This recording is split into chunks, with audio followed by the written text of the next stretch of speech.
Let's all welcome candidate number 1.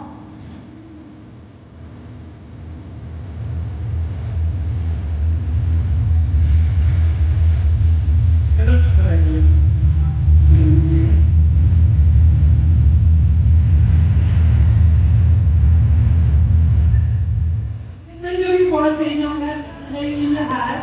Nasa inyong harapan ang minsan nagpatibok sa bihikang puso ni Mr. Sanjo Marudo. Wow! Ang nagpaibig kay Mr. Gerald Anderson. Wow! At muntik na ikasal kay Mr. Dominic Roque. Ay! Tama po kayo, my name is Bea. Bea Bunda. Na naniniwala sa kasabihan, Kuya, tuition ba ang problema mo? Tara, usap tayo. Thank you very much, candidate number 1. Now say hello to candidate number 2.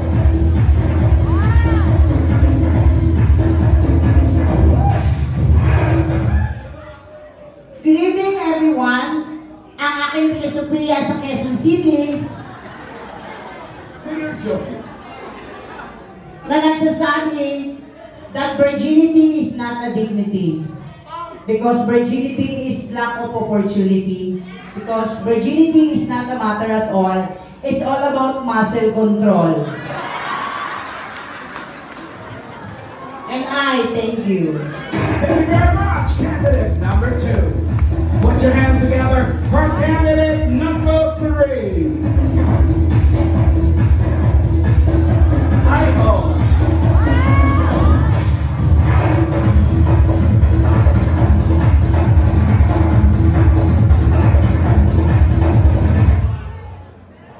Hi.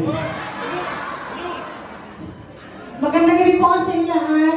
Nasa harapan niyo po ang babaeng minsan nagpatibok sa puso ni Sian Lim. My name is Alfredo Lim.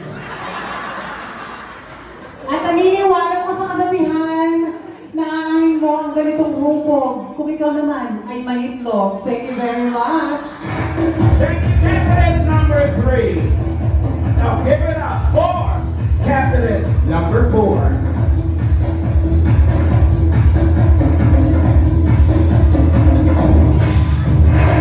Hintayin lang natin si candidate number 4. Hindi po ganun kadaling mag-ibig. Candidate number 4.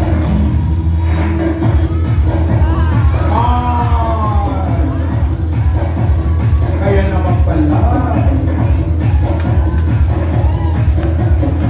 Saan ka naman kasi nakakita ng belt sa city?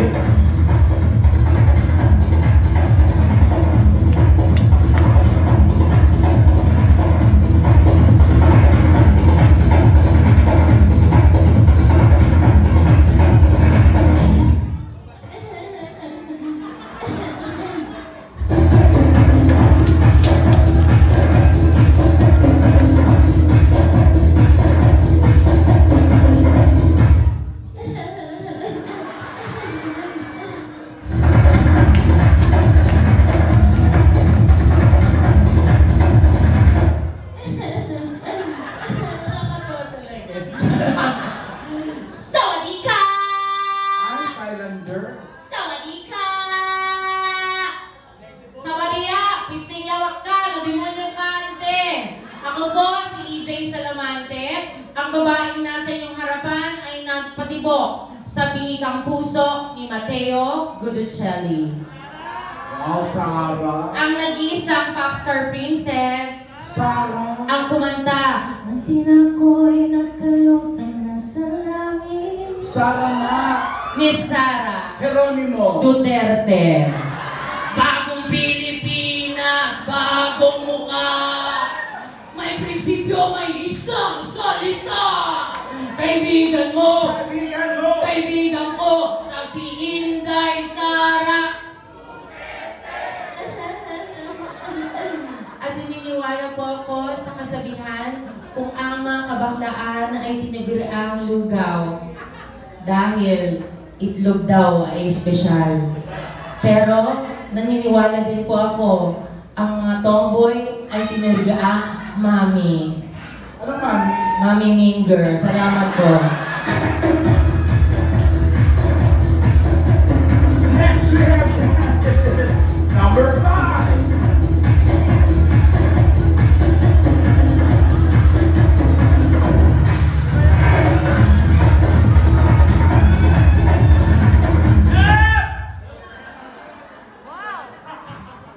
Parang taas namin lang. Sila naman po sila naman. Wala kaming naintindihan. Ulit po. Ulitin mo. O naman taas namin lang.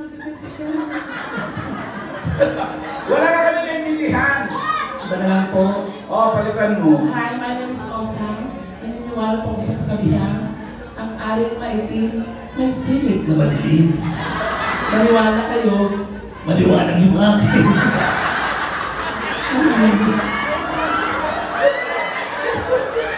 Sumaulo kayo. Let's candidate number 5. Up next, we have candidate number 6.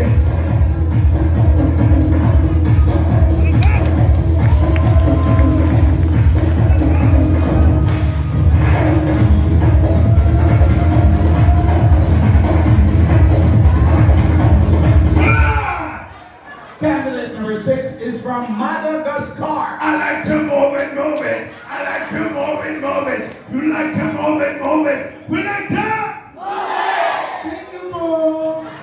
Malaking tao, bakla. Alam mo, my name is Dax Martin at naniniwala ako sa nag-iisang kasabihan. Aanin mo ang magandang kutis kung ang ilong mo naman ay nangangamatis.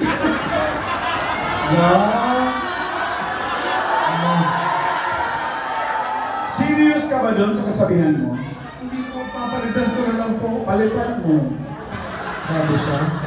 Hello po, my name is Dax Martin at naniniwala ako sa panibagong kasabihan. Ano ang ganong kasabihan kung mawawalan ka ng pagkakakitaan? Thank you very much, candidate number 6. And now, the next candidate considers herself lucky as she is wearing the number 7.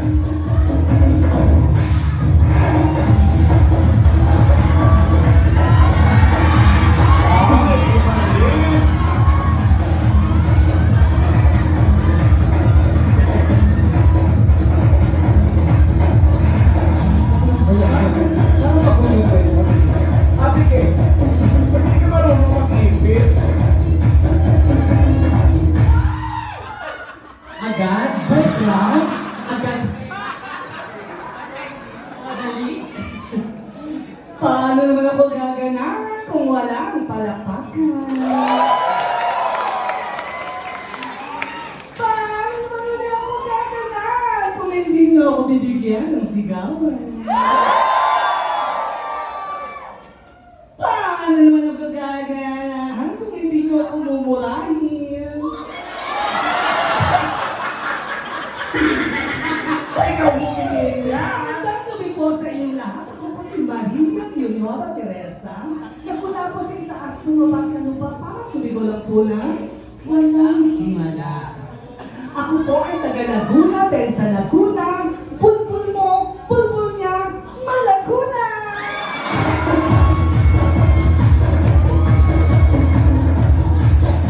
And finally, here's candidate number 8.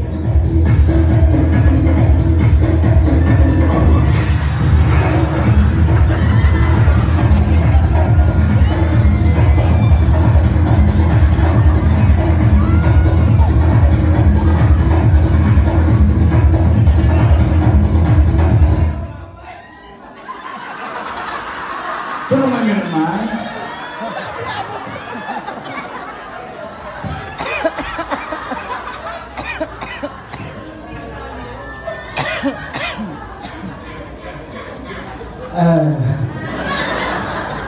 Ang nagpatibok sa puso ni Daniel Padilla. Wow. Ang mutya ng masa, Doris Bigornia. Kung sila may kasabihan, ako naman ay katanungan. Pangit ba ako?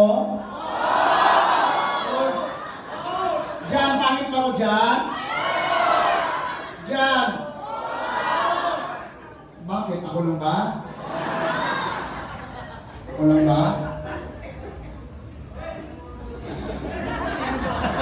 Ano? Ako lang ba? Oh.